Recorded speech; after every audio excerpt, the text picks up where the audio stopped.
All right, so the last video in our series on Unit 5 is about foreign policy. So in the past few days or so, we've been talking about roles of the executive, so how the president is supposed to carry out his or her job every day. We've talked about the bureaucracy, so how labor is divided up within the executive branch at the federal and state levels. We've also talked about benefits and qualifications and retirement benefits of the president and of the governor. So we're going to finish up our unit talking about foreign policy. So we've discussed kind of how laws are enforced here. Now we need to discuss how laws are created for other countries. Okay, so foreign policy overall is a nation's plan for dealing with other nations. Okay, so we call people who deal with other nations diplomats, and we'll talk about that in further detail in a second. This guy in the middle is John Kerry. He is one of our former secretaries of state, all right, and we know that from our day on the bureaucracy that the Secretary of State is in charge of foreign affairs or foreign policy. So the Secretary of State is the person who is in charge of how we get along with other international nations. And also, side note, our former Secretary of State was fired via tweet just a few days ago. All right, so some words to know before we start. Okay, I know that we use the words country, nation, and state interchangeably as if they were the same thing, but they are not. All right, a country is a geographic region, so a map. All right, so the mountains, the rivers, the land in the middle, whatever other geographical landmarks that particular place might have. A country is a geographic region. All right, so we talk about if someone says like, oh, I'm from the country, you know what they mean, all right? It's very flat. There's probably farmland there. So a country is a geographic region. All right, and when you say a nation, you're talking about a group of people with similar culture and beliefs, all right? And this flag is the flag of the Kurdish people. They don't have a country with actual borders like we do here in the United States. Kurdistan, or their little country, the place where they occupy space is between the border of Syria and Iraq. Okay, so they really don't have one geographic region that is officially theirs and recognized by every other country in the world or every other established government in the world. But they all have the same culture, the same beliefs, and they speak the same language. So they are a nation. All right, so another example of this is if you say like pirate nation. I know a lot of people have seen the little North Carolina state symbol with the pirate head in the middle. You don't have to live in Greenville, North Carolina to be a member of Pirate Nation. You can support the ECU Pirates no matter where you are in the world, right? So a nation is just a group of people with similar culture and beliefs. They might not necessarily have borders or an established government, but they are a group of people with similar culture and beliefs. Right? In a state, when we talk about Secretary of State, when they say state, they don't mean like your state of being, how you are, or state is in North Carolina. They mean state as an established government. Okay, so state means an established government. So we talk about the Secretary of State. They represent the established government of the United States. So you can have one and not the other. You can have all three. You can have just two. But they are not interchangeable. They are three different things. All right, so we've got 4 goals. Let me back up just a second. We have 4 goals in order of importance. Okay, so our number 1 goal, we've got 4 goals total in foreign policy, and we've got some tools that we have to carry them out. But our 4 goals, our first one is national security. We are trying to keep the country safe. All right, we are trying to keep our border safe. We are trying to keep our people safe. All right, this is national security. And that is our number 1, absolute number 1 goal. Put a star beside this if you think you're going to forget that it's the most important thing. All right, our second goal is economic prosperity. When you say to someone, live long and prosper, all right, that means that you are wishing them, well on their journey throughout life. You want them to be successful, to have the Beamer, Benz, or Bentley that they want, something like that. Okay, so you have a stable economy.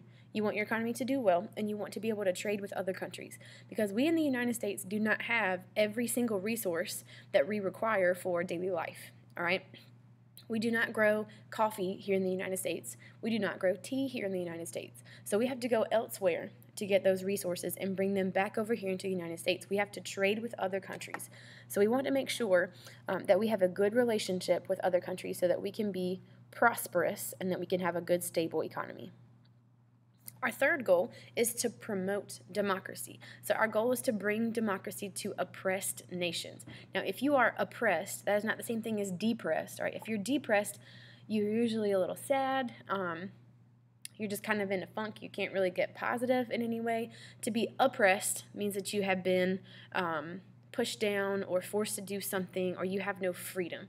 All right, so people who are in North Korea who live under a dictator are oppressed. All right, their freedoms are being taken from them and kept from them. So that is oppressed. And we've gotten into a couple of wars in order to bring democracy to oppressed nations. And again, this is third down on our list of goals. All right, so first we want to get our nation, our country right. We want to get our money right third, and then we want to give our government to other people because we like it so much. Then our fourth and final one is to promote world peace. This is our beauty queen answer. If you've ever watched any pageant of any kind, their answer of like, what is your number one goal in your life? World peace. All right, this is the beauty queen answer. This is our fourth and final goal. This is the last on our priorities. This is the lowest on our priorities. Okay, because world peace is going to be extremely difficult to achieve. All countries have competing interests. All countries have different priorities, and it's extremely difficult to get them all on one page. All right, how difficult this would be is just crazy difficult. If you even think about if you and your family are in the car and you haven't decided where you want to go eat yet, it's going to be difficult for the 4 or 5 of y'all who are in the vehicle to decide where to go eat, let alone how to decide who gets to trade with who and who needs to be nice to what other country. So promoting world peace is definitely a goal. It would be awesome. However, it's going to be extremely difficult to achieve. This is using diplomacy to end global conflicts, and we'll talk about diplomacy here in a second.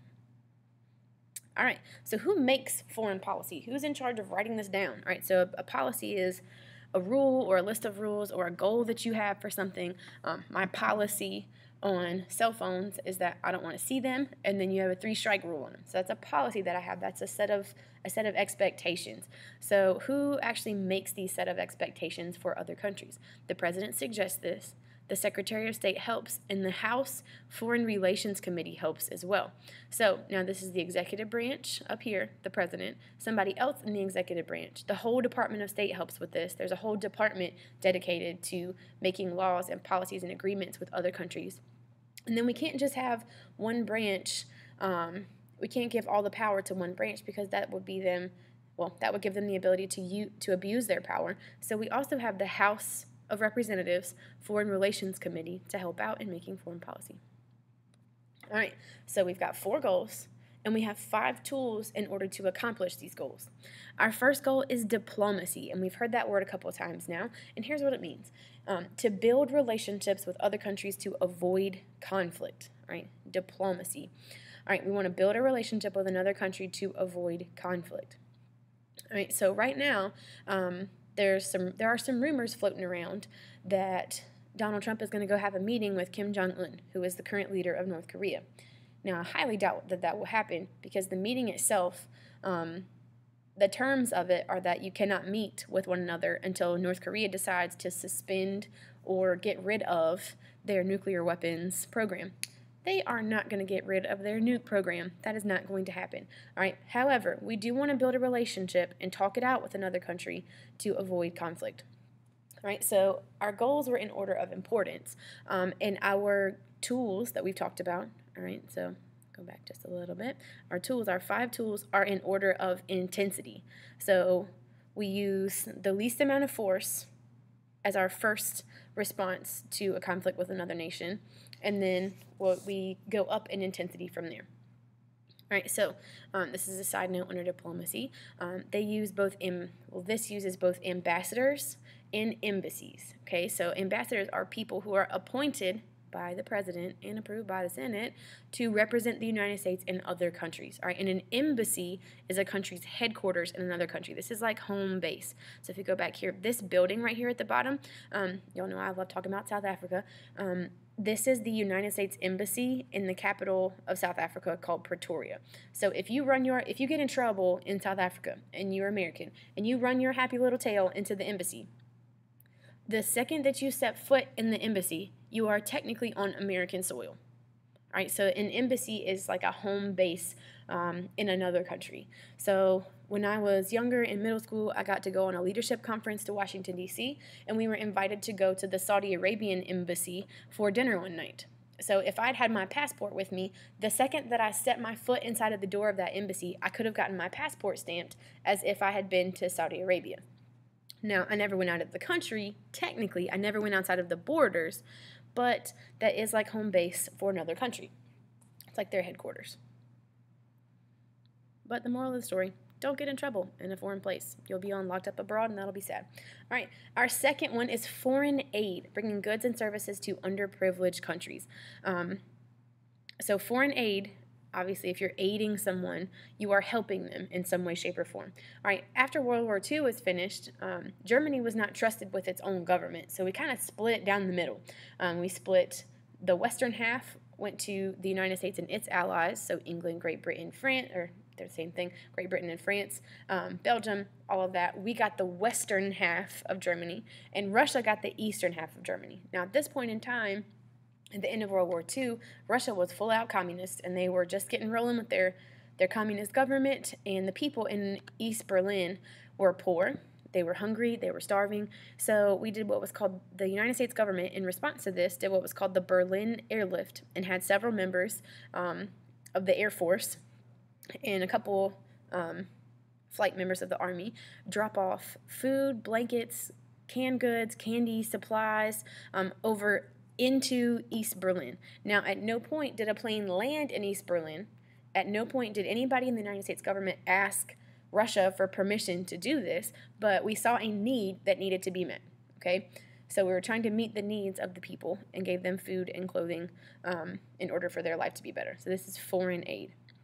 All right, our third thing is sanctions. All right, this is one nation punishing another by stopping trade. So this is like if you and your friend get in an argument, all right, you stop talking to them, just you, one-on-one. So if you are not sure how to remember this, a sanction is just one nation. If you just have sanction without the S and you put an E on the end, you sanction one, okay? Now, this is not super effective. However, if you have an embargo, that's you and your whole squad of nations that you are friends with, all of your allies stop trade with another country. All right, now an embargo is usually more effective than a sanction. So typically, a nation will use an embargo instead of a sanction. So we recently just got rid of the embargo on Cuba, and the United States and all of its friends stopped trading with Cuba because they were communist. So that means you stop trading everything. You stop trading cars, you stop trading goods, everything. So the most recent or the newest car in Cuba before we ended the embargo in 2015 was built in 1982. So if you were to go on the streets of Havana and get a taxi, your taxi is probably going to be a car from the 60s or the 70s. It's super old, okay, because we stopped trading every single thing that we traded with them, all of it, cars, clothing, any kind of products, plastic, oil, anything like that we stopped trading with Cuba, as well as all of our allies, okay, so an embargo is more effective. All right, number 4 is deterrence. This is using threats to change a country's behavior. Okay, this little picture down here is of Mikhail Gorbachev, who was the Prime Minister of Russia in the early 80s, and this is Ronald Reagan, who was our president in the early 80s. And we would both threaten each other with the nuclear weapons that we had, so it's called mutually assured destruction. Okay, so deterrence, you build up your army in order to kind of break down somebody's threats against you. Okay, so you're like, well, if you push the little red button and blow our country up, I'm going to push my little red button and blow your country up. All right, so both of you know that you're dangerous to one another, and both of you know that you're not actually going to blow up the entire country, but you are aware that there is the possibility to do so. All right, so number 4, deterrence is using threats to change a country's behavior. And then number 5, the absolute last resort in foreign policy, the absolute last resort of tools that we use to accomplish a certain behavior or to get a nation to stop behaving in a certain way is military force, right? This is deploying troops or aiding another country's troops in order to help them solve problems, all right? We use this as a last resort because obviously at any point in time, combat can result in loss of life, and we want to avoid that in a governmental capacity at all costs. We want to make sure that our government does not is not responsible for anyone's death in another country because of a conflict. Okay, so those are our 5 tools in order of importance. All right, so this has been foreign policy.